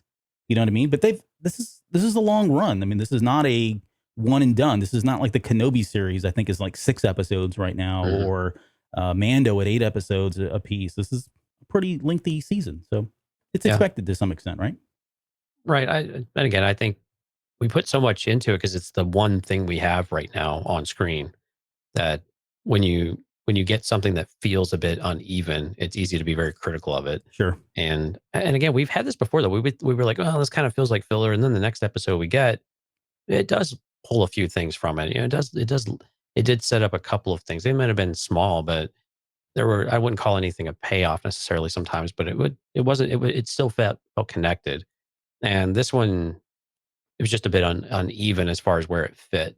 It could, like you said, just going anywhere, then it makes you kind of wonder, okay, well, did I stay up until 2 a.m. to watch that, or that type of thing, right? Yeah. So I think some of that's the investment that people have in some of the stuff. They want to have that real, they want to be enthralled and really captured every time because they're so invested and they're going to wait until 2 a.m. to do it. But we'll see what next week brings. That's all we can do. And overall, still enjoyable though. Just maybe not the cream of the crop. I think definitely probably one of the lower.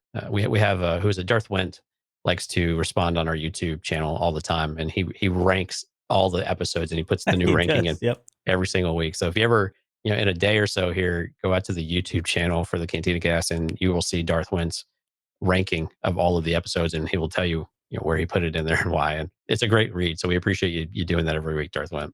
Yeah, I'm looking forward to where this one ranks from him, like his perspective on this. Because he's had some surprises in there, actually.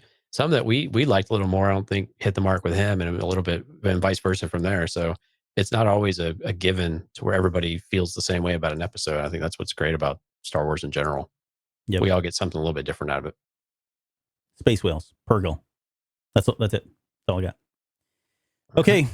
You want to give any shout outs to everybody here that joined us tonight? Yeah, lots of people on the chat tonight.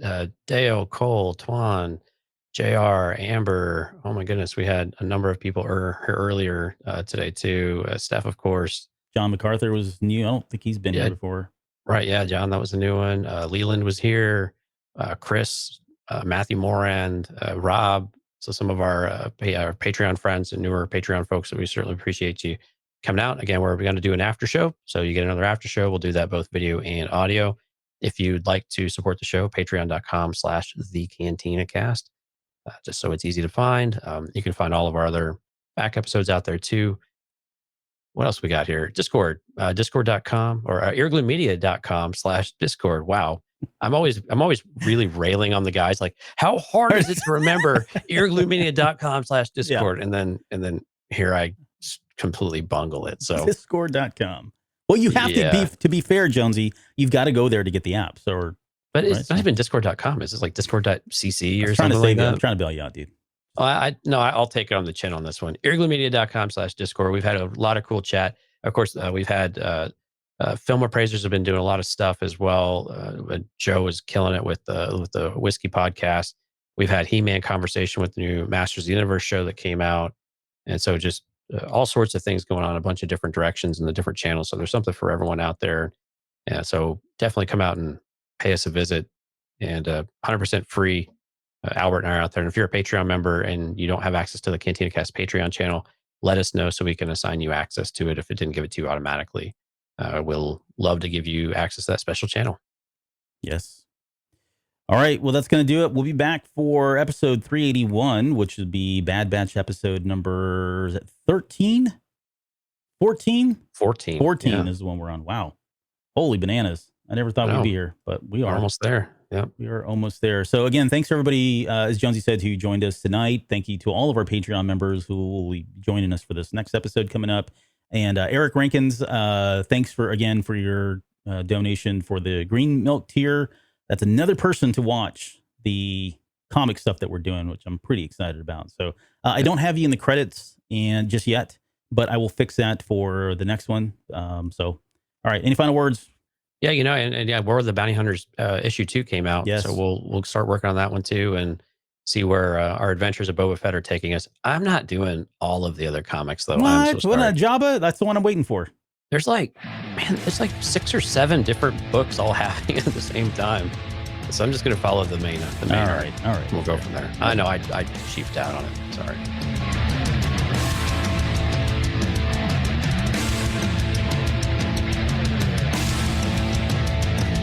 You're still listening? Wow, that's amazing. Well, I'm here to give you the disclaimer. Normally we do a big, long, drawn-out disclaimer thing saying what's what and who's what and all that other stuff, but I think you guys kind of know that Lucasfilm and Disney have no affiliation with us at all, and we have none with them. We talk about Star Wars, which is their property and all that other good, fun stuff, but I think you can tell which is our stuff and which is their stuff. If you can't, well, then send a lawyer to send an email to me, and I'll be glad to chat with them. Other than that, you know what's what, so that's your disclaimer.